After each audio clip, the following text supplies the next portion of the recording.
అది బోధిస్తూ ఉన్నాడు. ప్రియమైన సంగమా, మనకి పిలుపు అనేది ఇవ్వబడుతుంది. ఆ పిలుపు దేవుని కొరకు అంటే ఆయన కుమారుని యొక్క పెళ్లి విందుకు రమ్మని ఆహ్వానిస్తూ ఉన్నాడు. కొలసి పత్రిక మొదటి అధ్యాయంలో 17-18 వచ్చినారు మనం చదువుతుంటే పౌలు గారు కొలసి సంఘంలో ఒక మాట రాస్తూ ఉంటాడు. ఆయన తాను ప్రేమించిన తన కుమారుని యొక్క రాజ్య నివాసులుగా మనలను, తన కుమారుని యొక్క రాజ్య నివాసులుగా ఆయన మనం చేశాడంట. ఆ పిలుపు మనకి ఎందుకు ఇవ్వబడుతుందంటే ఆ కుమారుని యొక్క రాజ్యంలో మనం నివసించడానికి. ప్రియమైన సంగమా, అందుకే పిలుపు అనేది మనకి ఇవ్వబడుతూ ఉంటుంది. ఆ పిలుపుని నువ్వు స్వీకరిస్తున్నావా లేదా అనేది నీ మీద ఆధారపడి ఉంటుంది. ఈరోజు నువ్వు ఆలయంలో కూర్చున్నావు అంటే నిన్ను దేవుడు పిలిచాడు. ఎవరి ద్వారానో నిన్ను పిలవకపోవచ్చు. నీ తల్లిదండ్రులను పిలుచుంటాడు దేవుడు, మీ నాన్నగారినో మీ అమ్మగారిని పిలుచుంటాడు, లేకపోతే మీ తాతగారినో మీ అమ్మగారినో నాన్నగారినో పిలుచుంటాడు, లేకపోతే వాళ్ళ తల్లిదండ్రులను లేకపోతే వాళ్ళ తల్లిదండ్రులను పిలుచుంటాడు. ఇప్పుడు పిలుపు నాకు ఇవ్వలేదు కాబట్టి నాకు సంబంధమే కావచ్చు, నా ఇష్టానుసారంగా జీవిస్తాననొచ్చు. పిలుపు నీకు ఇవ్వకపోవచ్చు, నీ పూర్వీకులు ఇచ్చుంటాడు పిలుపు. ఆ పిలుపు నీకు, నీ కుమారుడికి, నీ కుమార్తెకు, వారి బిడ్డలకు, వారి బిడ్డలకు, వారి బిడ్డలకు అది వెళుతూ ఉంటుంది. అది ప్రేమైన సంగమా, పిలుపు అనేది అబ్రహాముకి ఇవ్వబడినప్పుడు ఆ పిలుపు ఎవరికి వెళ్తుంది? మళ్ళీ ఇస్సాకుకి వెళ్తుంది. ఇస్సాకు మళ్ళీ పిలుపు ఎవరికి వెళ్తుంది? యాకోబుకి వెళ్తుంది. యాకోబు 12 మంది కొడుకులకి వెళ్తుంది.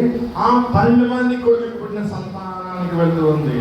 ఆదికాండం 12 చదువుకుంటే అక్కడ దేవుడు అబ్రహాముని పిలుస్తూ ఉన్నాడు. అబ్రహాముతో ఒకటే మాట అంటున్నాడు, నువ్వు లేచి నీ తండ్రి ఇంటి నుండి, నీ బంధువుల యొక్క నుండి, నీ దేశము నుండి నువ్వు బయలుదేరి అంటున్నాడు. పిలుపు ఎలా ఉండదు తెలుసా? నువ్వు అందరినీ విడిచిపెట్టేయాలి, నీ తండ్రి కుటుంబాన్ని విడిచిపెట్టేయాలి, నీ ఇంటిని కూడా విడిచిపెట్టేయాలి. అంటే అదే, నీ బంధువులు కూడా విడిచిపెట్టేయాలి. చాలా మంది రక్షించబడి బాప్తిస్మం పొందుతారు అని జనాంగాన్ని వచ్చిన తర్వాత వాళ్ళతో ఉండలేరు. ఎందుకో తెలుసా? ఒక్కసారి నువ్వు క్రీస్తు బిడ్డగా మారిన తర్వాత ఈ లోకాన్ని నువ్వు అసహించుకుంటావు, లోకంలో ఉన్న కట్టడాలను నువ్వు అసహించుకుంటావు, లోకంలో ఆ యొక్క పాప స్వభావం అనేది నీకు కనబడుతూ ఉంటుంది. ఆ పాప స్వభావం కూడా నిన్ను ఉండనే ఒక మధ్యన తెలుసా మీకు? నీ కుటుంబంలో క్రైస్తవులు ఉంటే నువ్వు పరిశుద్ధురాలుగా నువ్వు పిలువబడుతూ ఉన్నావు దేవుని చేత అంటే నీ కుటుంబమే నిన్ను అవమానిస్తూ ఉంటుంది, నీ కుటుంబమే నిన్ను బాధ పెడుతూ ఉంటుంది.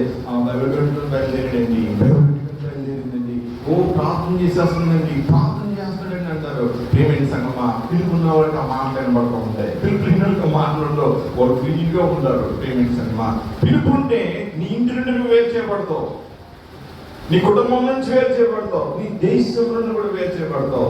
అందుకే దేవుడు అబ్రాహాము పిలిచినప్పుడు అబ్రాహాము దేవునికి లోపడ్డాడు. ఆ ఊరిని విడిచిపెట్టి వెళ్ళిపోయాడు. అక్కడి నుంచి దేవుడు చూపించిన దేశానికి, నేను నీకు చూపించిన దేశానికి వెళ్ళు అన్నాడు. ఈరోజు పిలుపు మనకి ఎందుకు ఇవ్వబడుతుందంటే పరలోక రాజ్యం చూపిస్తున్నాడు దేవుడు.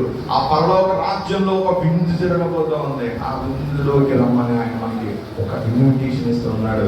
ఇన్విటేషన్ కార్డు నీకు లేకుండా నువ్వు ఆ విందుకు వెళ్ళలేవు. నేను చెప్పాను కదా, ఆ పెద్ద అమ్మాయి ఆ భోజనం చేస్తుంటే వాళ్ళని భయంకరంగా చెప్పింది. ఇప్పటికీ నాకు ఆ దృశ్యం నాకు కనబడుతూ ఉంది. చాలాసార్లు నేను ఆశ్చర్యపడుతూ ఉన్నాను, ఎందుకు ఇలా చేసిందంటే అది పరలోక రాజ్యాన్ని పోలి ఉంది. అది నువ్వు పిలవబడలేదు విందుకి, నువ్వు ఎలా పాల్గొంటావు? నీకేం హక్కు ఉంది? నువ్వు పాత్రుడు కాదు కదా. ప్రేమ సంగమా, తల్లిదండ్రులు పిలుస్తారు, ఇంట్లో వేళ్ళ బీచం పిల్లలు వచ్చేసేది అంటారు. విన్నారా లేదా? పాస్టర్ గారు కాబట్టి నేను వింటా ఉంటున్నటువంటి మాటలు. ఒకసారి ఒక కార్యక్రమం జరుగుతుంది పట్టణ నర్సాపురంలో. అది స్టేట్ కార్యక్రమం. నేను ఆరాధన చేసి వాకింగ్ చెప్పి కూర్చున్నాను. ఇంటి యజమాని వచ్చాడు. ఈసారి అప్పుడు పిలవలేదు అన్నాను. చాలాసారి 40 మంది సమరాడు. ప్రార్థన ఆమె అడిగినట్టు టిప్ టాప్ గా బయలుదేరి వచ్చేసారు అందరూ కూడా. అంటాడు, నేను 40 మందికి సిద్ధపరిచాను కదా భోజనం, వాళ్ళందరూ వచ్చేసారండి. ఈరోజు ప్రభు బాధపడతావు, నువ్వు ఎందుకు వచ్చావని. ఆయన ఉంటే మాట్లాడుతాడు, నేను పిలిచాను కరెక్టే, నిన్ను పిలిచిన ఆ పత్రిక ఎక్కడ ఉంది అని అడుగుతాడు. నువ్వు వచ్చిన భోజనం చేయొద్దని అంటావు. ప్రభు ఏమంటాడు తెలుసా? ఆ పత్రిక ఏది? ఈరోజు పిలుపు అనేది ఒక పత్రిక. నీకు ఈ పత్రిక నీకు అందించబడుతుంది. ఈ పత్రిక నువ్వు తీసుకుని ఆయన యొక్క కుమారుడి విందులో, వివాహ విందులు పాల్గొనాలి. ప్రభు ఎందుకు చెప్తున్నాడు ఈ పిలుపుని గురించి అని అంటే, ప్రతి మనిషికి పిలుపు ఇవ్వబడుతుంది. మత్తయి సువార్తలో 20వ అధ్యాయం మనం చదువుతుంటే 23వ వచనంలో ఆయన చదువుతారండి. 23 మత్తయి 22:23 ఆయన దేవాలయంలోనికి వచ్చి బోధించుచుండగా ప్రధాన యాజకులను ప్రజల పెద్దలను ఆయన యొద్దకు వచ్చి, ఏ అధికారంలో నీవు ఈ కార్యములు చేయించున్నావు? ఈ అధికారం ఎవరు నీకు ఇచ్చినని అడుగగా యేసు ప్రభుని ఆనాటి ప్రధాన యాజకులు ప్రజల పెద్దలు ప్రశ్నిస్తూ ఉన్నారు. ఆమెలో ఆయన బోధిస్తూ ఉన్నాడని యేసు ప్రభు యొక్క పరిచర్యకి చివరి దినాలవి.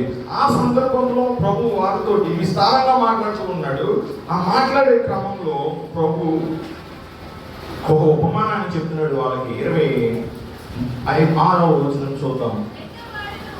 పై వచనం చదవండి. 26 చదవండి.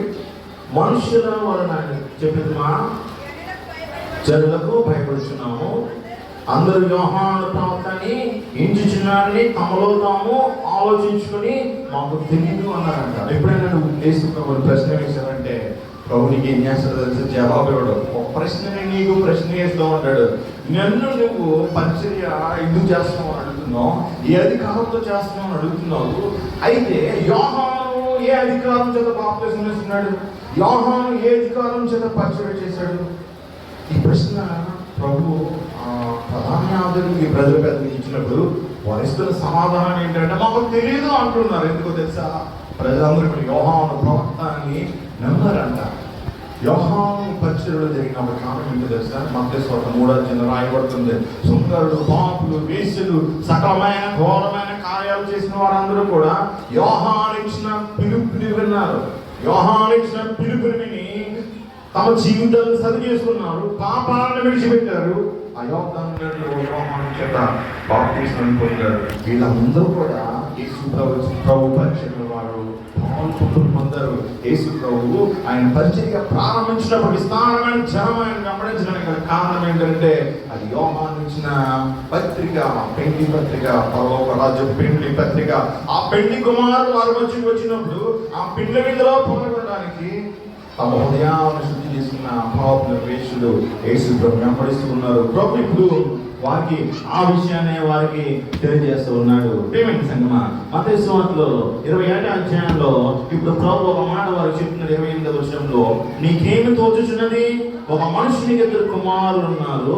అతడు మొదటివాని ఇంటికి వచ్చి, కుమారుడా నేను పోయి ద్రాక్ష తోటలో పని అంటున్నాడంట. ఒక మనిషికి 2 కొడుకులు ఉన్నారంట. అతనికి 2 కొడుకులుంటే అతనికి ఒక ద్రాక్ష తోట ఉంది. మొదటి వాడి దగ్గరికి వచ్చాడు, కుమారుడా నువ్వు వెళ్ళి నా తోటలో పని అన్నాడంట. ఇప్పుడు కుమారుడు ఏం సమాధానం ఇచ్చాడు మనకు అక్కడ యేసు ప్రభు మనకు తెలియజేస్తూ ఉన్నాడు. 29వ వచనంలో, వాడు పోను అని ఉత్తరం ఇచ్చాను కానీ పిమ్మట మనస్సు మార్చుకొని పోయాను. అతను 2వ వాని వద్దకు వచ్చి ఆ ప్రకారం చెప్పగా వాడు అయ్యా పోదునని కానీ పోలేదు. ఇద్దరులో ఎవడో తండ్రి ఇష్ట ప్రకారం చేసిన వాడని వారిని అడిగినందుకు వారు మొదటి వాడే అని.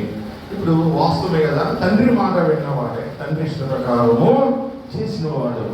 ఏమైనా సంగమం, ఇద్దరిలో మొదటివాడు నేను వెళ్ళను అన్నాడు కానీ వెళ్ళాడు. 2వ వాడు వెళ్తాను అన్నాడు, వెళ్ళలేదు. ఇక్కడ ఈ యజమాని ఉపమానంలో ప్రభు మనకు చెప్తుంది ఏంటి? ద్రాక్ష తోట గురించి చెప్తున్నాడు. ద్రాక్ష తోట అనగా ఇశ్రాయేలు జనాంగం, యూదా ప్రజలు ఆత్మీయ రూపంలో ఇది క్రైస్తవ సంఘం ఎవరైతే క్రీస్తు రక్తంలో కడగబడతారో వారందరూ కూడా యేసు అనే ద్రాక్ష తోటలో సభ్యులుగా చేర్చబడతారు. మొదటి కొడుకు, 2వ కొడుకు ఎవరంటే పాత నిబంధన మరియు క్రొత్త నిబంధన. ఇప్పుడు మొదటివాడు నేను పోను అని అంటూ ఉన్నాడు కదా, కానీ వెళ్ళాడు, మనస్సు మార్చుకున్నాడంట, పశ్చాత్తాపడ్డాడు. ప్రియమైన సంగమా, 2వ వాడు మాత్రం వెళ్తానని వెళ్ళలేదు. ఎవరి కాలంలో ప్రభువు 2 వ్యక్తుల్ని చుట్టూన్నాడు, పిలుపు అనేది ఇస్తూ ఉన్నాడు. ఆ పిలుపులో ఒకసారి నువ్వు రాను అంటావు, నా ఇష్టం వచ్చిన నేను జీవిస్తాను అంటావు, కానీ నువ్వు మనసు మార్చుకుంటావు. మనసు మార్చుకోవడమే పశ్చాత్తాపడడం. పశ్చాత్తాపడే స్వభావం ఈరోజు ఇందులో ఉంటే నువ్వు తండ్రివి, నువ్వు తండ్రి రావి. కొంతమందిని చూస్తే ఎలా ఏ రీతిగా ఉంటారంటే 2వ కుమారుడు వలె ఉంటారు. ఏ రీతిగా అంటే నేను వెళ్తాను అని అంటారు తండ్రితోటి, కానీ అలా తండ్రి వెళ్ళిపోయిన ఏమనుకుంటారు, నాన్న వెళ్ళిపోయాడు, ఎవరు చూస్తారు, ఎవరు చెప్తారు, నాకు పనులు చేసేస్తారని అనుకుని ఉంటాడు. ప్రియమైన సంగమా, ఇక్కడ మనం జ్ఞాపకం చేసుకుంటే తండ్రి చింత ప్రకారం చేసిన వారికే దేవుని రాజ్యంలో ఆ పిండి విందులో ప్రవేశం ఉంటుందని ప్రభు ఉపమానం ద్వారా ప్రధాన యాజకుడికి ఆ ప్రజల పెద్దలకి ఆయన చెప్తూ ఉన్నాడు. ఇదే భాగంలో ప్రభు ఏం చెప్తున్నాడంటే 37వ వచనంలో, యేసు సుంకరులను వేశ్యలను మీకంటే ముందుగా దేవుని రాజ్యంలో ప్రవేశించుదని మీతో నిశ్చయంగా చెప్తున్నాను. ఇప్పుడు మేము రాను అని అన్న ప్రజలే యేసు ప్రభు సువార్తను విని ఆయన వెంబడిస్తూ ఉన్నారు. ప్రియమైన సంఘమా, దొంగలు, పాపులు, వేశ్యలు యేసు ప్రభు రాజ్యంలో ఎలాగ ప్రవేశిస్తూ ఉన్నారు? వీరందరూ కూడా యోహాను పక్షుల్లో బాప్తిస్మం పొందిన వారు, తమ పాపములకు క్షమాపణ పొందిన వారు, తమ పాపములను విడిచిపెట్టిన వారు. మత్తయి సువార్త 3వ అధ్యాయం చదివితే మీకు ఆ పాపము మీకు అర్థమవుతూ ఉంటుంది. ప్రియమైన సంఘమా, ఇప్పుడు ప్రభు ఏమంటూ ఉన్నాడు 32వ వచనంలో, యోహాను నీతి మార్గం మీ యొద్దకు వచ్చెను, మీరు అతనిని నమ్మలేదు, అయితే సుంకరులను, వేశ్యలను అతనిని నమ్మిరి, మీరు అది చూచి అతని నమ్మనట్లు పశ్చాత్తాపపడకపోయింది. ప్రభు ఈ మాట ఆ ప్రధానాధిపతికి, ఆ ఇశ్రాయేలు ప్రజలకు అతనికి వేస్తున్నాడు. ఎందుకనంటే యోహాను పరిచయం వారు చూస్తూ ఉన్నారు, ప్రజలు మారు మనసు పొందుతూ ఉన్నారు, అయినా మీరు అతను నమ్మలేదు అంటున్నారు. కానీ ఎవరు నమ్మరంట? సుంకర్లు, అంటే పన్ను వసూలు చేసేవాళ్ళు. ఈ పన్ను వసూలు చేసేవాళ్ళు రూపాయికి 10 రూపాయలు వసూలు చేసేవాళ్ళు అనమాట. ప్రజల యొక్క రక్తంలో వారు ఏం చేసేవాళ్ళు? తాగేసినట్టు అనమాట. ప్రియమైన సంఘమా, ప్రజల కష్టార్జితాన్ని దొంగిలించేవారు. అందుకని ఆ సమాజంలో సుంకర్లు అంటే ప్రజలు కోపగించుకునేవారు, అసహించుకునేవారు వాళ్ళని. ఇంకా వేశ్యలు అంటే ఇందులో పురుషులు ఉండొచ్చు, స్త్రీలు ఉండొచ్చు. ప్రియమైన సంఘమా, అందరూ కూడా మారు మనసు పొందుతారు. ఈరోజు పిలుపు ఇవ్వబడుతుంది ఎందుకో తెలుసా? నీ జీవితాన్ని మార్చుకోవడానికి. ఈరోజు పిలుపు ఇవ్వబడుతుంది ఎందుకో తెలుసా? పరలోక రాజ్యంలో నువ్వు ప్రవేశించడానికి. ఈరోజు నీకు పిలుపు ఇవ్వబడుతుంది ఎందుకో తెలుసా? ఆయన కుమారుని పిండ విందులో నువ్వు కూడా కూర్చొని భోజనం చేయడానికి. ప్రియమైన సంఘమా, ఇప్పుడు 22వ వచనంలో ప్రభు ఇంకొక ఉపమానం వారు చెప్తున్నాడు. ఏంటంటే పరలోక రాజ్యం ఎలా ఉందంట? తన కుమారునికి పెండ్లు విందు చేసిన ఒక రాజు పోలి ఉందంట. ఒక రాజు చూపిస్తున్నాడు దేవుడు. ఎప్పుడు కూడా ఆయన ఉపమానం చెప్పే సందర్భంలో కంపారిజన్ అనేది చూపిస్తూ ఉంటాడు. ఉపమానం అంటే అర్థం ఏం చేస్తే కంపారిజన్ అనమాట. ఇప్పుడు చిన్న బిడ్డలు చదువుకుంటుంటే ఒరే వాడు చూడు ఎలా చదువుతున్నాడు, ఎంత బాగా చదువుతున్నాడు చూడు, ఎంత మంచి మాటలు వస్తున్నాయి చూడు, మంచిగా మాటలు వస్తున్నాయి, రేపు పొద్దున మంచి ఉద్యోగం వస్తుంది వాడికి అని అంటారు. పిల్లలకి చెప్పారు వాడిలా తయారవ్వాలి అని అంటారు. అల్లరిగా తిరగవద్దు అంటూ ఉంటారు. కంపారిజన్ అనేది చేస్తూ ఉంటారు. ఉపమానం అంటే ఏంటంటే కంపారిజన్ అని అర్థము. ఇక్కడ మనం గమనిస్తే ప్రభు పరలోక రాజ్యాన్ని చూపిస్తూ ఆ పరలోక రాజ్యము తన కుమారునికి పెండ్లి విందు చేసిన ఒక రాజును పోలి ఉన్నది అని చెప్తున్నాడు. పరలోక రాజ్యం ఎలా ఉందంట? రాజు అంట. ఆ రాజు ఎవరో తెలుసా? తండ్రి, పరలోకపు తండ్రి. ఆ పరలోకపు తండ్రి కుమారుడు ఎవరు? నీ కొరకు, నా కొరకు శిలువ మీద తన ప్రాణాన్ని అర్పించిన యేసు క్రీస్తు ప్రభు. ప్రియమైన సంగమా, ఈ ఉదయకాలంలో ప్రభు మనకు తెలియజేస్తున్న ఒక ప్రాముఖ్యమైన సత్యం ఏంటంటే, చిన్నప్పటి నుంచి మనం వాక్యం వింటూ ఉంటాం, మన పూర్వీకులన్నీ వాక్యం వింటూ ఉంటారు. ఎంతమంది నిజంగా ఇవ్వబడిన పిలుపుకు అనుగుణంగా తమ జీవితాన్ని నడిపించుకొని దేవుని రాజ్యాన్ని చేరారు? ఇదే ప్రశ్న. ఇప్పుడు గత కొంతకాలం క్రితం ఒక కూడికలు అటెండ్ అయ్యాను. ఒక జ్ఞాపకార్థ కూడిక అనమాట. ఆ జ్ఞాపకార్థ కూడికలో పాల్గొన్నప్పుడు నాకు ఎవరో తెలియదు. నేను మంచిగా మాట్లాడుతుంటే ఒకళ్ళు అన్నారు, అయ్య గారు ఏంటి ఆ మనిషి గురించి మీరు ఎంత మంచి మాట మాట్లాడుతున్నారు, అభివృద్ధి మీకు తెలుసా, ఎంతలా ఉందని తెలుసా అతని జీవితము, ఏంటి మీరు ఎలా మాట్లాడుతున్నారు అని అంటే నాకు ఆశ్చర్యం వేసింది. ఈకెందుకు అలా బాధపడ్డావు? ప్రియమైన సంగమా, ఒకటి జ్ఞాపకం చేసుకోవాలి. క్రైస్తవ విశ్వాసంగా ఉన్నప్పుడు మనం వాక్యాన్ని బోధిస్తూ ఉంటాం. ఆ వాక్య బోధనలో నీ జీవితం ఉందా లేదా నువ్వు సరి చేసుకోవాలి. పక్కోళ్ళని చూసి నువ్వు వస్తుంచకూడదు. ఆ మాటలు నీకే వర్తిస్తాయేమో, ఒకవేళ నీ జీవితమే సరిగా లేదేమో, పక్కోళ్ళ జీవితం సరిగా ఉండలేదు, నీకెందుకు? నీ జీవితాన్ని నువ్వు సరి చేసుకోవాలి. ఈరోజు ప్రభు అయితే చెప్తున్నాడు, నీ ఎవరిని చూడొద్దు అంటున్నాడు. నీ జీవితాన్ని నువ్వు చూసుకోమన్నాడు. అంటే నీ జీవితం ఎలా ఉంది అదే నువ్వు కావాలి, పక్కోళ్ళతో వద్దు. ప్రభు కంపారిజన్ చేస్తున్నాడని నువ్వు కూడా ఇక్కడ కంపేర్ చేసుకోవాలి. ఎప్పుడు కూడా నీ జీవితం ఎలా ఉంది అదే నీకు కావాల్సింది. రోజు ప్రభు చెప్తున్నాడు, నువ్వు దేవుని రాజ్యానికి వెళ్ళాలంటే ఆయనకి ఇచ్చిన పిలుపుకు అనుగుణంగా నువ్వు జీవిస్తున్నావా లేదా అనే సత్యాన్ని రోజు ప్రభు మనకి తెలియజేస్తూ ఉన్నాడు. పరిశీలించుకోవడం ఆయన మనకు మన ముందు తన మాటలు ఆయన పెడుతూ ఉన్నాడు. రాజు అంటే ఎప్పుడు కూడా తీర్పు తీర్చేవాడు. ఆయన తీర్పు తీర్చేవాడుగా ఈ ఉపమానంలో మనకు కనబడుతూ ఉన్నాడు. పిలుపుకు తగిన జీవితం లేకపోతే నిర్లక్ష్యం చేస్తే, ప్రియమైన సంగమా, ఆ పిలుపుకు సంబంధించి నువ్వు నిర్లక్ష్యం చేసినందుకే నీ జీవితానికి తగిన మూల్యమైనది చెల్లించుకోవలసి ఉంటుంది. జైల్లో నేరం చేసిన వాళ్ళు ఉంచుతారు. నెల, 2 నెలలు, 3 నెలలు, కొంతమంది 16 సంవత్సరాలు లేదా 17 లేదా జీవితాంతం జైల్లో ఉంచుతారు చేసిన నేరాన్ని బట్టి. కానీ ఈ రాజు చేసిన నేరానికి ఒకటే శిక్ష, యువగాలను కూడా చీకటి కొట్టు పడేస్తాడు, నరకమైన అగ్నిగుండంలో పడేస్తాడు. ఆయన తీర్పు కఠినమైన తీర్పు. అందుకని ఉదయకాలంలో ప్రభు మన జీవితాన్ని పరిశీలించుకోమని ఆయన మన ముందు ఈ మాటలను పెడుతూ ఉన్నాడు. ఇప్పుడు మత్తయి సువార్త 22:2 చూద్దాం.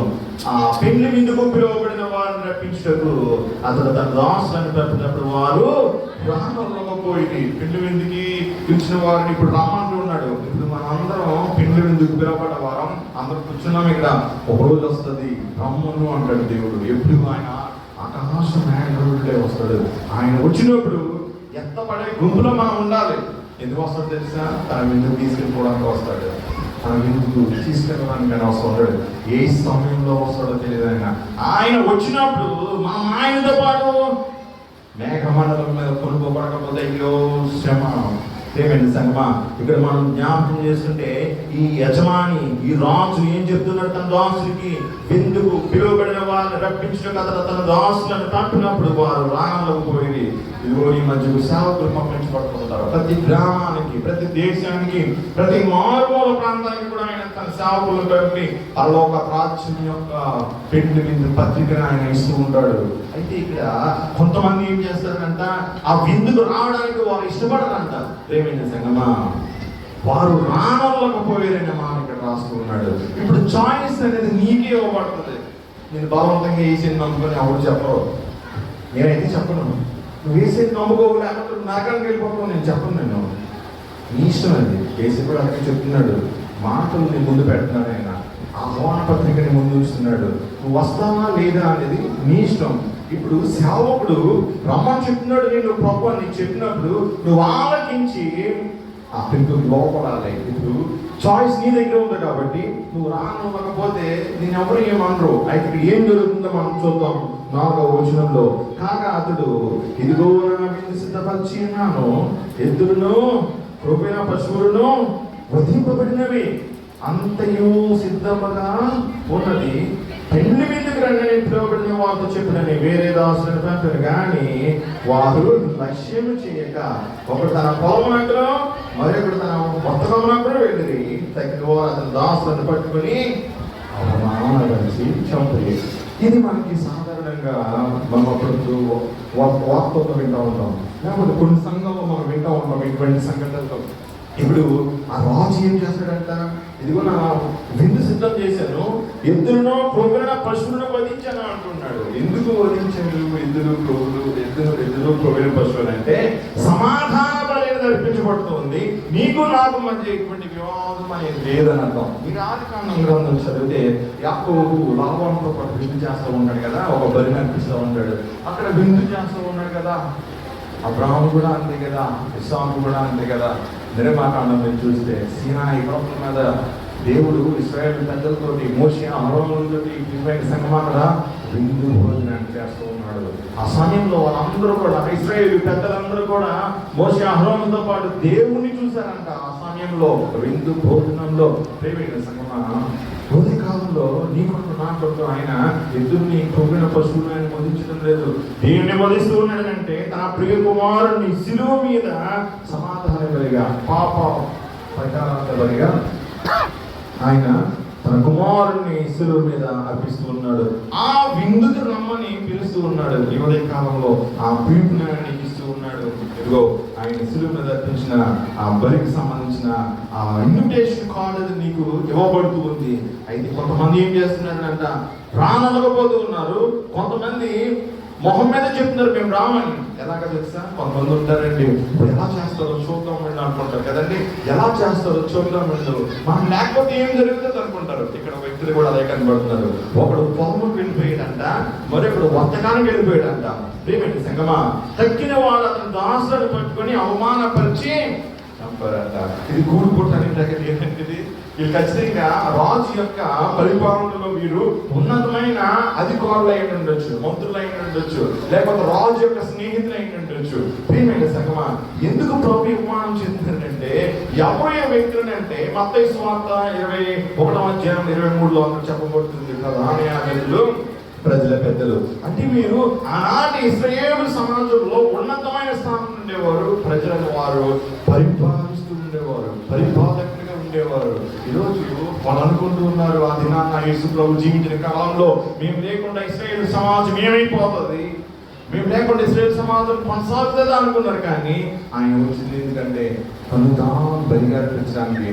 వాళ్ళు ఆ సత్యాన్ని ఆయన శిలువ మీద ఆయన్ని బలిగా ఆయన్ని అర్పిస్తూ ఉన్నారు. ప్రియమైన సంగమా, ఈ ఉపమానంలో మత్తయి సువార్త 22 ఉపమానంలో ఆ ప్రజల వలె మనం ఉన్నామా? ఆయన ఇస్తున్న పిలుపుని మనం తిరస్కరిస్తూ ఉన్నామా? మనం పరిశీలించుకోవాల్సిన అవసరత మన మీద ఉంది. ఒకడు పొలముకు వెళ్ళాడని ప్రభు చెప్తూ ఉన్నాడు. పొలము ఈ లోకానికి సాదృశ్యంగా ఉంది. లోకంలో ఏముంటుందండి? శరీరాశ, నేత్రాశ, జీవప్రణమం ఉంటాయి. నువ్వు ఈ పొలంలోనే నువ్వు పనిచేస్తానంటే ఈ గతి ఏమవుతుంది? ఇంకొకడు వర్తకానికి వెళ్ళాడంట. వర్తకం అంటే ఏంటో తెలుసా? పాపం చేయడం అని అర్థం వస్తుంది. ప్రియమైన సంగమా, నువ్వు విత్తనం వేస్తావు, ఆ విత్తనం వేసిన తర్వాత ఏమవుతుంది? అది పంట అవుతుంది. ఆ పంటను కోసిన తర్వాత నువ్వేం చేయాల్సిందని అమ్ముతావు కదా. పాపం అనేది అది వ్యాపారంతో పోల్చబడుతూ ఉంది. నువ్వు దేవుడిని విడిచిపెట్టి లోకాన్ని ప్రేమిస్తే నువ్వు దేవుడికి శాశ్వతంగా నువ్వు యుగాలు కూడా నువ్వు దూరం అవ్వాల్సిన పరిస్థితులు ఏర్పడుతూ ఉంటాయని ప్రభు హెచ్చరిస్తూ ఉన్నాడు ఈ ఉపమానం ద్వారా. ప్రియమైన సంగమా, ఈ లోకం అనే పొలంలో నువ్వు ఉండకూడదు అని ప్రభు చెప్తున్నాడు. పిలుపు అంటే దాని అర్థం ఏంటంటే ఎక్లెటోస్ అనే పదం వాడబడింది. ఎక్లెటోస్ అంటే ఏంటి? దాని అర్థము నిన్ను ఒక పత్రిక నుంచి ఆహ్వానిస్తూ ఉన్నాడు. ద్వితీయోపదేశకాండ గ్రంథం 7వ అధ్యాయం 6-7 వచనాలు చదువుతూ ఉంటే ఇశ్రాయేలు ప్రజల గురించి దేవుడు చెప్తున్నాడు. దేవుడు మీ పితరులను ప్రేమించి ఆయన మిమ్మల్ని ఏర్పాటు చేసుకున్నాడు, ఎన్నుకున్నాడు అంటున్నాడు. మీరు సంస్థ జనముల కంటే లెక్కకు తక్కువే కదా, మీరు విస్తారమైన ఆయన మిమ్మల్ని ఎంపిక చేసుకోవడం లేదు. కానీ దేవుడు మీ పితరులకు ఒక వాగ్దానాన్ని చేశాడు. ఆ వాగ్దానాన్ని నెరవేర్చడం కొరకే దేవుడు మిమ్మల్ని ఏర్పాటు చేసుకుంటున్నాడు. అందుకనే ఇశ్రాయేలు సంఖ్య 1,000,000 లోపులోనే ఉంటదండి, 1,000,000 లోపులోనే ఉంటది. అబ్రహాం సంతానం కదా, విస్తారమైన జనసంఖ్యలో ఉండాలన్నాడు దేవుడు. పేమెంట్ సంగమా, విశ్వాస సంబంధాలందరూ కూడా అబ్రహాము సంతానమే. కానీ అబ్రహాము సంతానంలో పుట్టినవారు ఇశ్రాయేల్ దేశంలో కేవలం 1,000,000 లోపులోనే ఉన్నారు. పేమెంట్ సంగమా, లెక్కకు తక్కువే వాళ్ళు. వాళ్ళ స్థానం దేవుడు వారిని ఏర్పరచుకోవడం లేదు. కానీ వారి పితరులను ప్రేమించి దేవుడు వారిని ఏర్పాటు చేసుకుంటున్నాడు. ఈరోజు నిన్ను కూడా దేవుడు నీ పితరుడు బట్టే నేను ఏర్పాటు చేసుకుంటున్నాడు. నీ పితరుడు ఎవరు వేసి నమ్ముకున్నారు. ఆ నమ్ముకోవడం బట్టే వాళ్ళు దేవుడికి లోబడ్డారు. కాబట్టి వారి ఆశీర్వాదంలో ఈరోజు నువ్వు పాలు పంపులు పొందుతున్నావు. వారికి ఇచ్చిన ఇన్విటేషన్ కార్డు ఈరోజు నీ చేతిలో కూడా ఉంది. వారు చనిపోయారు కదా అనుకుంటున్నావు, కానీ ఆ ఇన్విటేషన్ కార్డు నీ ఆత్మలో, నీ హృదయంలో ఉంది. ఆ కార్డుని నువ్వు నీ మరణాంతం దేవుని సన్నిధానానికి నువ్వు తీసుకెళ్తావా లేదా అనేది ఒక ప్రశ్న ఎవరైనా సందర్భంలో రోమపత్రిక 8:28 వచ్చిన అక్కడ ఏమని రాయబడిందని చెప్పారు. పిలుపు అనేది దేవుని సంకల్పం చేత ఇవ్వబడుతుంది. దేవుని సంకల్పం చేత ఇవ్వబడుతుంది. రోమపత్రిక 1వ అధ్యాయంలో 1-6 వచనాలు మనం చూస్తే అపోస్తలుడైన పౌలు ఏమంటాడంటే దేవుని చిత్తం వలన అపోస్తలుగా నిందుటకు ఏర్పరచబడిన వాడు అంటున్నాడు. ఏర్పరచబడిన వాడు 6వ వచనంలో ఏమంటున్నాడు? సంఘాన్ని దేవుని ప్రియులుగా ఉండడానికి, పరిశుద్ధులుగా ఉండడానికి ఏర్పరచబడిన వాడు అంటున్నాడు. పేమెంట్ సంఘమా, ఈరోజు నువ్వు కూడా ఏర్పరచబడుతూ ఉన్నావు. ఎందుకంటే పరిశుద్ధులుగా ఉండడానికి, పరిశుద్ధురాలుగా ఉండడానికి, దేవునికి ప్రియమైన బిడ్డగా ఉండడానికి ఆయన నేను పిలుస్తూ ఉన్నాడు.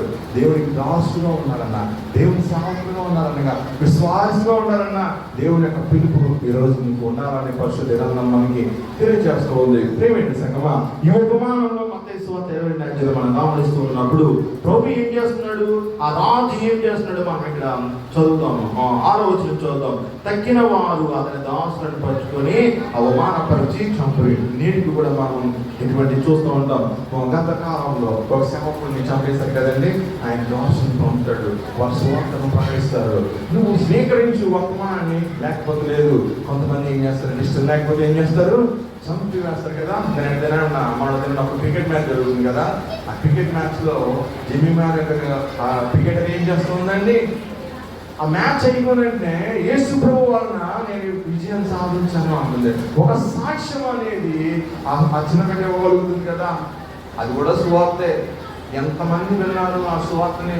ఇండియా మొత్తం ఉంది కదా. చిన్న బిడ్డ అది ఇచ్చిన ఆ మాటలు ఈ రోజు ప్రతిధ్వనిస్తూ ఉన్నాయి అన్ని జనుల చెవుల్లో. ఏంటి ఈ అమ్మాయి ఎంత బాగా చెప్పింది, ఇది అన్ని దేశం కదా, ఇది ఇలాగా సువార్త ప్రకటించగలుగుతుంది. దేవుడు ఎవరినైనా వాడుకుంటాడండి. ఈరోజు ఒక పిలుపు నీకు ఇస్తూ ఉన్నాడు.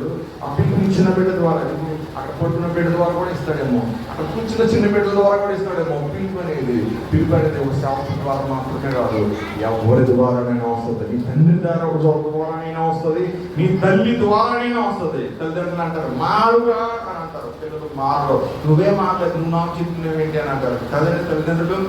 అందుకనే తల్లిదండ్రుల యొక్క ప్రవర్తన సరిగా ఉంటే బిడ్డలు తాము కూడా తమ ఆత్మను కాపాడుకోగలిగే స్థితిలో ఉంటారు. లేకపోతే తల్లిదండ్రులు ఎక్కడికి వెళ్తారు, బిడ్డలు కూడా అక్కడికే వెళ్ళే పరిస్థితులు ఏర్పడుతూ ఉంటాయి. ఇప్పుడు మత్తయి సువార్త 22వ అధ్యాయం మనం చదువుతూ ఉంటే ఇక్కడ రాజు ఏం చేస్తున్నాడో చూద్దాం. 7వ వచనంలో, కాబట్టి రాజు కోపపడి తన దండ్లను పంపి ఆ నరహంతకులను సంహరించి వారి పట్టణము తగలబెట్టించాను. ఏ రాజుకైనా కోపం వస్తుంది తన సేవకులను దాడి చేస్తే. మరి దేవుడు కోపం రాదా? ఆయన సేవకులను అవమానిస్తే దేవుడిని కోపం రాదా? ఆయనకి ఇచ్చిన పిలుపును నిర్లక్ష్యం చేస్తే? ఏమేంటి సంగమా, ఈ రోజు నువ్వు ఆయన ఇచ్చిన పిలుపును నిర్లక్ష్యం చేసి నువ్వు దేవుని మందిరంలో కూర్చొని నేను పరిశుద్ధుడిని పరిశుద్ధురాలనుకుని ఒకవేళ పాపం నీలో ఉండి నేను నువ్వు పాపపరుచుకుంటే అయ్యో ఒక రోజు నువ్వు ఆయన ఒకరికి గురి కావాల్సి వస్తుందనే సత్యాన్ని నువ్వు మర్చిపోతే అలాగా. ఏమైంది సంగమా, ప్రభు మర్చిపోతా అంటున్నాడు.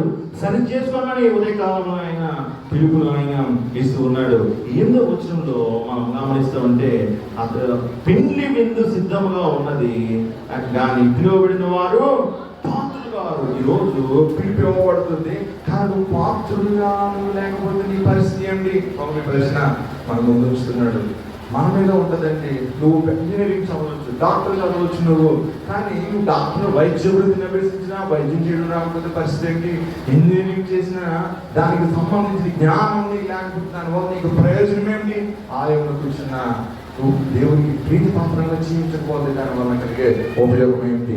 ఇక్కడ మనము జ్ఞాపకం చేస్తుంటే ఈ 9వ వచనంలో రాజు ఏమంటాడు? 8వ వచనంలో పెళ్లి మీద సిద్ధంగా ఉన్నది కానీ పిలువబడిన వారు పాత్రులు కారు. అందుకనే ప్రభు ఇప్పుడు కూడా తన నిర్ణయాన్ని ఇప్పుడు క్షణాల్లో మార్చేసుకుంటాడు. ఏమన్నాడు తెలుసా? 10వ వచనంలో 9వ వచనంలో చదువుతారండి. కనుక రాజమార్గంలోకి పోయి మీకు కనబడు వాళ్ళందరినీ పెళ్లి విందుకు పిలువడని దోహస్తులతో చెప్తున్నాను. రాజమార్గంలో వెళ్ళమంటాడు. ఈరోజు అపోస్తలుడైన పేతురు లాంటి వాడు కావాలి సంఘానికి. ఎందుకో తెలుసా? పేతురు సువార్త చెప్తుంటే వేల మంది సంఘంలో చేర్చబడుతూ ఉన్నారు. అది సువార్త పిలుపు ద్వారా దేవుడు ఇస్తున్న ఒక ఇన్విటేషన్ కార్డు. అటువంటి వారిని దేవుడు ఆయన రాజమార్గానికి పంపుతాడంట. కనిపించిన ప్రతి వారిని కూడా తన కుమారుని పెళ్లి విందుకు రమ్మని ఆహ్వానిస్తూ ఉంటాడంట. ఈరోజు ఆలయంలో కూర్చున్న నీవు దేవుని పిలుపుని నీవు నిరాకరిస్తూ ఉంటే, నువ్వు పాత్రుడిగా లేకపోతే నీ స్థానంలో ఆయన వేరే వారిని ఎన్నుకుంటాడు. నువ్వు కూర్చునవలసిన దేవుని మందిరంలో పరలోకమైన రాజ్యంలో నీ స్థానంలో ఆయన రోడ్డు మీద వెళ్ళేవారు ఎవరిని కూడా ఏర్పాటు చేసుకోగలుగుతాడు. ప్రేమ సంఘం. అందుకనే నీకు కలిగిన దాన్ని గట్టిగా పట్టుకోమని ప్రభు ఈ ఉదయ కాలంలో సంఘానికి ఆయన తెలియజేస్తూ ఉన్నాడు. 10వ వచనాన్ని మనం గమనిస్తే ఇక్కడ ఇప్పుడు ఆయన దాసులు పంపుతున్నాడు. ఇప్పుడు 10వ వచనంలో ఆ దాసులు రాజమార్గంలోకి పోయి చెడ్డవారినేమి మంచివారినేమి తమకు కనబడిన వారిని అందరినీ పోగు చేయాలి. ఈరోజు సావుకుల పని ఏంటి తెలుసా? పోగు చేయాలి. ఎక్కడికి పోగు చేయాలి? దేవుని రాజ్యంలోనికి పోగు చేయాలి. నిమిషంగా అపోగు చేసేవాడిగా నువ్వు ఉంటావా? ఉదయకాలంలో అపోగు చేసేదానిగా నువ్వు ఉంటావా? ఈ లోపల డబ్బు సంపాదించవచ్చండి, ఆత్మని సంపాదించలేదు. సంపాదించడం చాలా కష్టం. ఆత్మని సంపాదించు, పోగు చేయి. గురులన్నీ పోగు చేయమన్నాడు ప్రభు. ఎక్కడికి? పరలోక రాజ్యంలోనికి పోగు చేయమంటున్నాడు ఆయన. ఇక్కడికి కాదు. పేమెంట్ సంఘం 10వ వచనంలో ఆ దాసులు రాజమార్గంలోకి పోయి చెడవారినేమి మంచివారినేమి తమకు కనబడిన వారిని అందరినీ పోగు చేసి కనుక ఎందుకు వచ్చిన వారితో చాలా రేపు జనాలు పరలోకానికి వెళ్ళిన తర్వాత నువ్వు చూసి మీ ఊళ్ళో ఎవరైనా చర్చికి రావాలని ఉన్నట్టు ఉంటారు. పరలోకానికి వెళ్ళిన తర్వాత ఏంటి ఈ వ్యక్తి ఇక్కడ ఉన్నాడు, ఏంటి ఈ వ్యక్తి ఇక్కడ ఉంది అనుకుంటారు. ఎందుకో తెలుసా? వాళ్ళందరినీ దేవుడు రేపు పరలోక రాజ్యాన్ని పిలుస్తాడు. మనిషి చర్చిలో ఉండాలి కదా, కనబడలేదేంటి ఇప్పుడు పరలోక రాజ్యంలో అనుకునే దినాలు కూడా వస్తాయి. నువ్వెంత ఇది నాకు అందరికి కనపడరు పరలోక రాజ్యంలో. ఎవరైతే కనపడరు అనుకుంటున్నావో వాళ్ళు కనబడతారు పర్లోక రాజ్యంలో. ఎందుకో తెలుసా?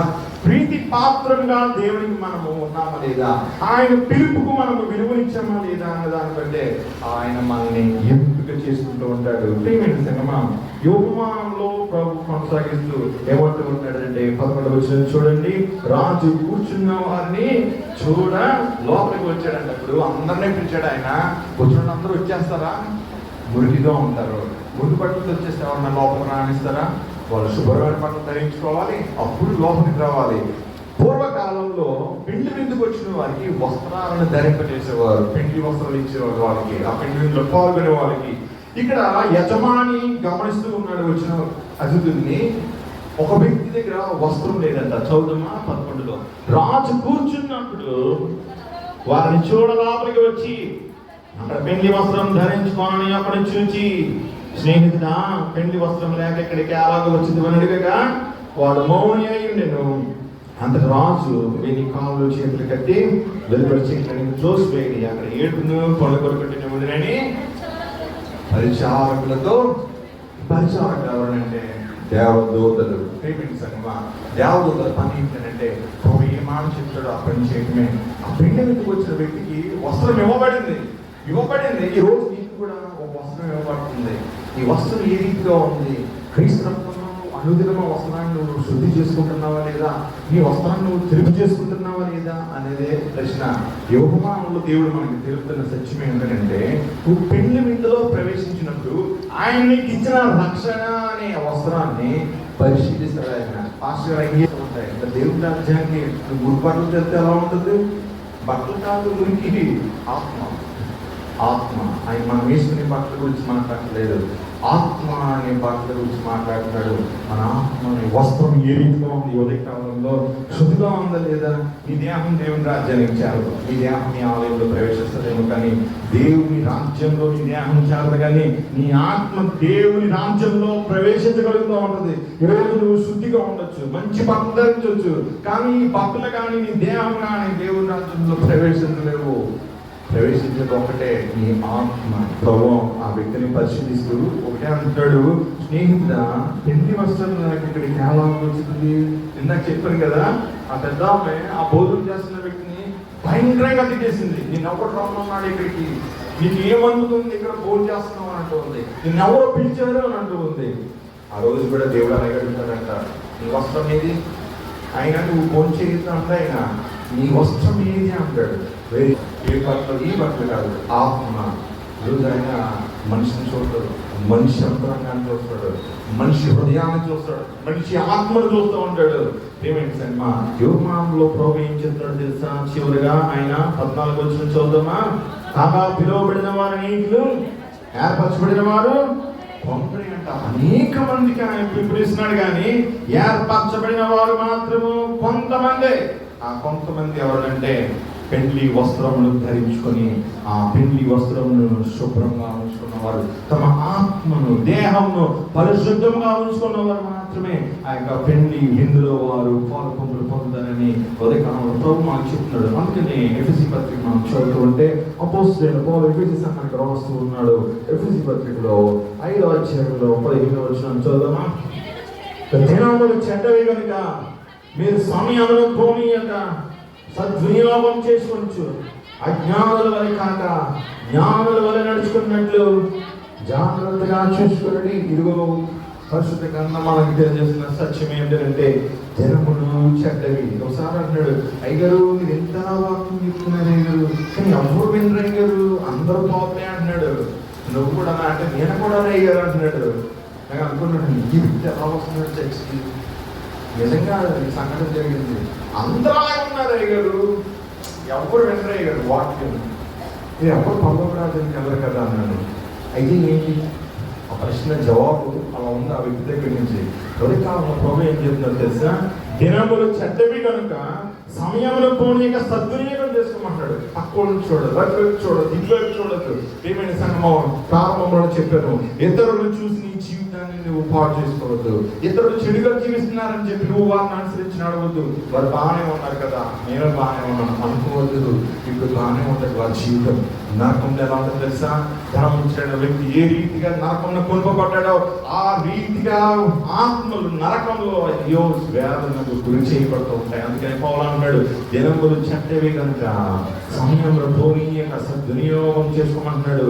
అజ్ఞానుల వల్ల కనుక అజ్ఞానుల వల్ల నడుచుకున్నట్లు జాగ్రత్తగా చూసుకోండి. అజ్ఞానులు ఆ రీతిగా మాట్లాడతారు. అందరూ ఒకరే ఉన్నారు. అయ్యాడు నాకేంటి, నేను అలాగే ఉన్నాను అందరిలో. వాళ్ళ నాన్న అలాగే ఉన్నాడంట, వాళ్ళ నాన్న అలాగే ఉన్నాడంట, అందరూ అలాగే ఉన్నారంట. వాళ్ళ అజ్ఞానులు అంటారు. వాక్యం ఏమని చెప్తుందంటే, అజ్ఞానుల వల్లే కాక ప్రభు యొక్క చిత్తం ఏమిటో గ్రహించుకుని జ్ఞానుల వల్లే నడుచుకున్నట్లు మనము జాగ్రత్తగా చూసుకోవాలంట. ఈ వచనంలో పౌలు ఏం చెప్తుందని తెలుసా? ప్రభు యొక్క చిత్తం ఏమిటో గ్రహించుకోమంటున్నాడు. ప్రారంభంలో చెప్పాను నేను, మత్తయి 27 ఇద్దరు కుమారులు తండ్రి రాక్షస కుమారులలో ఎవరు తండ్రి చిత్తం చొప్పున చేసిన వాడని పౌబట్టి వారు ఏమని చెప్తున్నారు? తండ్రి చిత్తము చొప్పున ఆయన మాట విని ఆ ద్రాక్షతోటలో పనిచేసిన వాడే. ఈరోజు ప్రభు నీ ముందు ఈ మాటలు పెట్టి ఉన్నాడు. పిలుపు అనేది నీకు ఇవ్వబడుతూ ఉంది. ఆ పిలుపు దేనికంటే నీ పాప జీవితాన్ని విడిచిపెట్టి నిజరాజ్యంలో ప్రవేశించడానికి. దేవుడు చాలా కరుణమయ్యండి, దేవుడు చాలా ప్రేమమయ్యాడు. ఆయన ఏమి శిక్షించడు, నిజమే వాస్తవం. ఆయన ఏమి శిక్షించడు. నీ శిక్షకు తగిన ఫలితం అనేది దేవుడు చేసిన క్రియల ద్వారానే వస్తుంది. అది దేవుడు కాదు ఇచ్చే శిక్ష.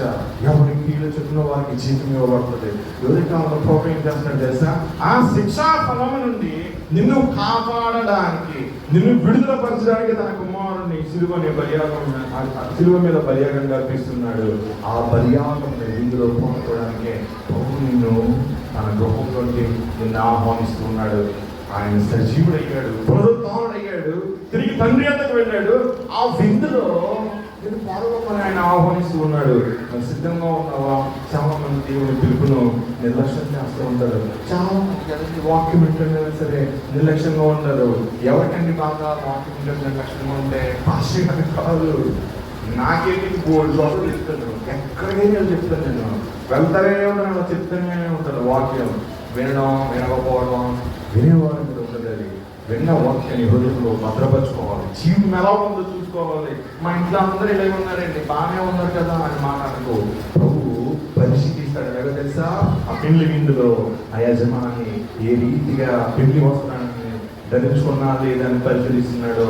ఆ రోజు కూడా నిన్ను కూడా పరిశీలిస్తాడు. అప్పుడు అంటావు, అయ్యా నేను ప్రతి ఆదివారం చచ్చిపోయానయ్యా, నేను వాక్యం విన్నాను, నవరాత్రి పూజ సంస్కారంలో పాల్గొన్నాను, నన్ను రావద్దంటావు ఇంటి లోపలికి అంటే ప్రభు ఏమంటాడు తెలుసా? నీ పెళ్లి వస్త్రం ఏది అంటాడు. పిలువబడిన వారు ఏంటంట? ఏర్పరచబడిన వారు. దాని అర్థం ఏంటి తెలుసా? ఏర్పరచబడిన వారు అందరే. పిలువబడిన అంటే అర్థం చెప్పాను. ఏర్పరచబడిన అంటే ఏంటో తెలుసా? దానికి ఎక్లెక్టోస్ అనే పదం పడింది. దాని అర్థం ఏమిటంటే, నువ్వు ఒక షాప్కి వెళ్తావు, నీకు ఇష్టమైన వస్తువులు నువ్వు కొనుక్కుంటావు. ఒకే రకమైన వస్తువులు ఉంటాయి. ఆ ఒకే రకమైన వస్తువుల్లో నీకు ఏది నచ్చింది అదే కొన్నాను నువ్వు ఇష్టపడతావు కదా. ప్రభు కూడా అంటే అందరినీ పిలుస్తున్నాడు. వచ్చిన వాళ్ళలో ఆయన ఎంచుకుంటాడంట, ఏరుకుంటాడంట. ఆయన ఎవరు కావాలో ఎవరు నేర్చుకుంటాడైనా ఆయనకు పాత్రలుగా ఉన్నవారని ఆయన ఏరుకుంటాడు. తన నిత్య రాజ్యంలో ప్రవేశించడానికి, తన కుమారుని యొక్క రాజ్య నివాసులుగా ఉండడానికి, ఆయన కుమారుని యొక్క పెళ్లి విందులో నిత్యము కూడా విందులో పాల్గొనేయడానికి, ఆయన ఆ భాగ్యాన్ని ఇవ్వడానికి ఆయన ఏరుకుంటాడంట, ఏర్పాటు చేసుకుంటాడు. సెలెక్ట్ చేసుకోవడం అనే మాట మనం వింటాం కదా. ఇంటర్వ్యూకి వెళ్ళినప్పుడు 100 మంది వచ్చారనుకోండి, ఒక్కరినో ఇద్దరినో సెలెక్ట్ చేసుకుంటారు. తీర్పు దినం కూడా అంటే అందరినీ ఆయన పిలుస్తాడు, ఎన్నుకుంటాడు ఆయన. ఆ ఇంటర్వ్యూ ఉంటుంది చివరిలో. ఆ ఇంటర్వ్యూలో నువ్వు నిగ్గుతావా లేదా అనేది నీ జీవితం మీద, ఈ లోకంలో జీవించే ఆత్మీయ జీవితం మీద ఆధారపడి ఉంటుంది. కాబట్టి ప్రభు మనకి గొడవ చెప్తున్న సత్యం ఏంటంటే, ఇశ్రాయేలు ప్రజలు ప్రధాన యాజకులు వారి సంఘ ప్రజలు ఏ రీతిగా దేవునికి వ్యతిరేకంగా జీవించి ఆయనకు శిలువ మరణంలో గురి చేశారో ఆ రీతిలో కూడా నేటి నువ్వు ఉంటే అయ్యో శ్రమ అంటున్నాడు ప్రభు. వారు కూడా ఉండదాంట్లో ఉన్నాడు. ఆ వేసులు సుంకర్లు పాపులు ఆనాటి సమాజం చేత తిరస్కరించబడ్డారు. కానీ వారు వాక్యాన్ని విన్నారు. వాక్యాన్ని విని తమ పాపములను పడుకుని బాప్తిసం పొందుతున్నారు. ఈరోజు ప్రభు మనకు కూడా అదే పిలుపునిస్తూ ఉన్నాడు. మారు మనసు పొందమని చెప్తున్నాడు. మారు మనసు పొంది పిలుపుకి తగ్గ జీవితాన్ని జీవించమని చెప్తున్నాడు. ఏమైనా విశ్వాసి అనుకోవచ్చు, నేను చాలా గట్టిగా నిలబడతానండి, ఏదైనా ఇబ్బంది పరిస్థితులు వస్తే నేను అలా గట్టిగా ఉంటానని అంటారు. ఎక్కడ గట్టిగా ఉండాలి? వాక్యంలో నువ్వు నిలబడాలి. పౌలు ఇచ్చిన మాట ఏంటో దాన్ని పట్టుకొని నువ్వు కొనసాగించినప్పుడే కదా ఆ పిలుపులో నువ్వు పాల్గొంటూ పొందుతూ ఉంటావు. కొంతమందిని చూస్తే వారి ముఖాలు అలా వెలిగిపోతూ ఉంటాయి. వారు ఏం పరిచయం చేయరు, వారు ఏమి మాట్లాడరు. అందరూ వాళ్ళు తిరస్కరిస్తూ ఉంటారు. సంఘాల్లో కూర్చొని ఉంటారు కదా, మీరు గమనిస్తూ ఉన్నప్పుడు ఎంత నీట్గా ఉంటారండి వాళ్ళు. వాళ్ళ బ్రతుకోనిగానే వాళ్ళ ముఖాలు వాళ్ళకి కాంతిగా కనబడుతూ ఉంటాయి. కానీ ఎవరైతే తప్పనిగా పోతారో వాళ్ళు దేవుని కాంతి కనబడదు. ఎందుకో తెలుసా? వాళ్ళ హృదయాలు దేవునికి ప్రీతి పాత్రంగా లేవు. ఈరోజు ప్రభు హృదయాలను ఆయన గమనిస్తున్నాడు. ఎవరి హృదయాలు ఆయనకు ప్రీతి పాత్రంగా ఉన్నాయి? పిలుపుకి ఎవరు లోబడుతున్నారు? నువ్వు లోబడుతున్నావా? నువ్వు లోబడడానికి ప్రీతి పాత్రంగా ఉంటున్నావా? అయ్యో నువ్వు లోబడకపోతే ఏది నేను ఎంత ప్రేమించాడో అంత కఠినంగా ఉంటాడు ఆయన. చాలా కఠినంగా ఉంటాడండి ఏసయ్య, చాలా కఠినంగా ఉంటాడు. ఎక్స్పీరియన్స్ చేస్తేనే ఏసే ప్రేమ అంటే ఏంటో తెలుస్తుంది, ఏసే కోపం అంటే ఏంటో తెలుస్తుంది. ఏసే ప్రేమను మనం తీసుకోవాలి కానీ ఆయన కోపాన్ని తీసుకోవద్దని కూడా మనం ప్రభు చెప్తున్నాడు. కాబట్టి మనం సరి చేసుకుందాం, ఆయన పాపాల చేత మోకరిద్దాం, ఆయన పాపాలను క్షమించనడుదాం, ఈ రక్తంలో కొరిగినడుదాం. ఆ రీతిలో మనం కట్టుకొని నిత్యార్థం చేద్దాం. ఆ పిండి విందులో మనం నిలబడదాం, విందులో కూర్చొని పోల్చేద్దాం. అది నాన్న ఆ రీతి చేయడం పరిశుద్ధాత్మ దేవుడు మనందరికీ సహాయం చేయను గాక. సమస్త జ్ఞానం గురించి దేవుని సమాధానం యేసుక్రీస్తు హృదయంలో తోడైంది గాక. దేవా